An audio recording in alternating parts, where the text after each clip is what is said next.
I think that mating is one of the most important things that we have, because that is our relationship to the natural world in action.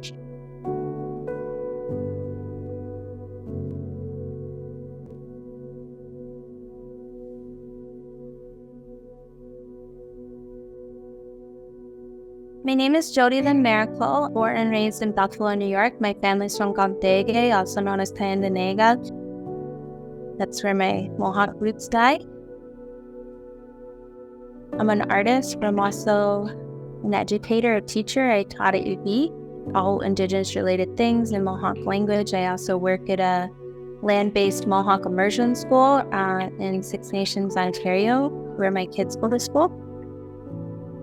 I work in many different forms, from photography, film, installation, performance, textiles, and I try to incorporate what's considered traditional mediums and materials, but also making sure that my work is rooted in place and comes from not just like a personal place, but a story of the place.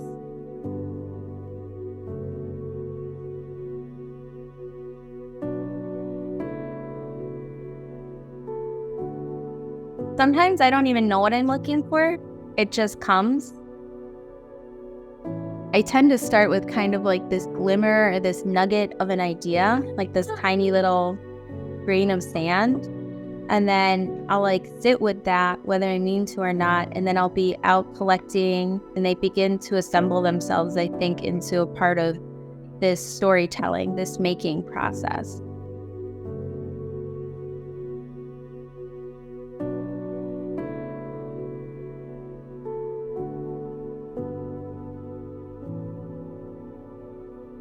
I get really excited too for visiting these places where it's like the off season. You see it even cyclically kind of restore to what it would look like if it wasn't constantly cleaned and maintained and brought to this idea of what natural is, so that people like go there.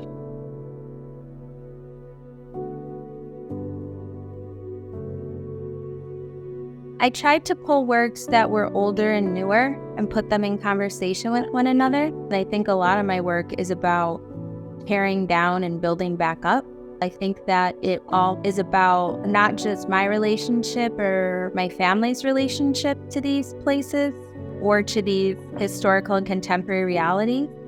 I try to play with the tension of what I expect of myself and also what other people expect of quote-unquote Indian art.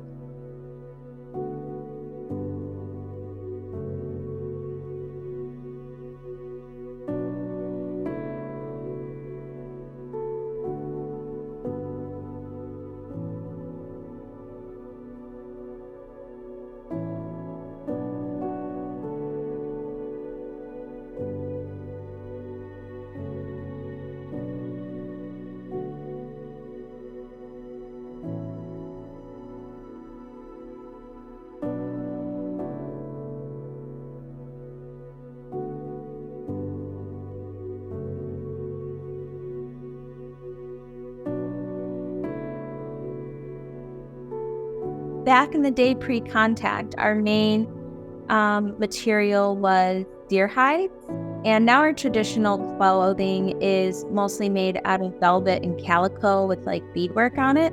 Calico being that kind of cotton floral print, like the one blue floral print dress. Try to remind people of is, yes, that's our traditional clothing now, but there's no calico deer running around the forest. There's no seed bead tree, right? We've always been like, people like to be like, make this false dichotomy between tradition and modernity for indigenous peoples. But we've always been modern and evolving and incorporating new elements into who we are, whether it's, things like seed beads and fabric, or, things like, living in a house. But it doesn't make us less of who we are.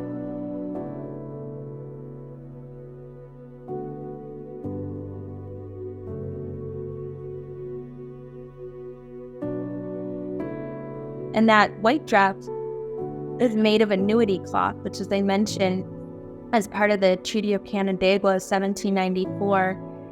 And I wore that dress for the performance, Why Here, Why Now.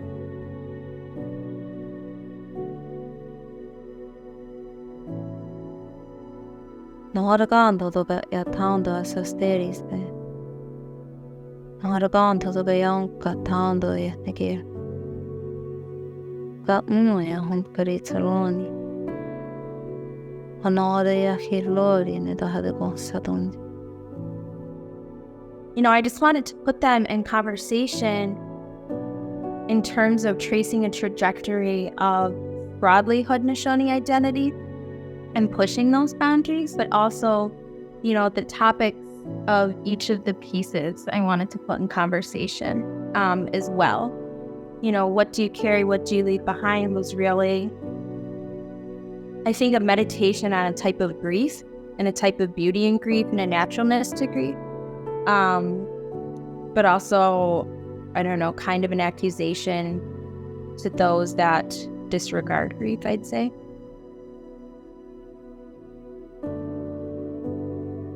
I know I'm not alone. I wouldn't say that everybody carries this weight, but there is this, like, you grow up thinking you shouldn't exist, or you don't exist, or somehow you're not like native enough or indigenous enough because you live in a city, or you didn't grow up speaking a language, or any number of things, right? Because there's so much beauty and so much, in my opinion, that was part of our day-to-day lives, like way back in the day, that made us who we are, that what does it look like in our day-to-day lives again, right? And I think that kind of, when I say those things, making is one of the most important things that we have, because that is our relationship to the natural world in action.